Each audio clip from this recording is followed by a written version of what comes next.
Sir, সন্ত রামপালজি মহারাজের কাছ থেকে যারা নাকি নাম দীক্ষা নেন তাদের অনেকজনেরই অনেক লাভ হয়। আপনার কী কী লাভ হয়েছে? প্রথমত আমি যেরকম নেশা ভাঙটা করতাম, আমি পার ডে বিড়ি, সিগারেট, গুটকা, এমনকি ভাং, মদ, কি নেশা নেই করিনি, সব নেশা করতাম। পার ডে বন্ধুদের সঙ্গে বসে এই থেকে আড্ডা মারতাম।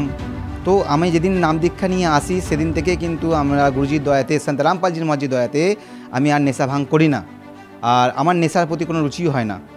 এই একটা বহুত বড় লাভ হয়েছে।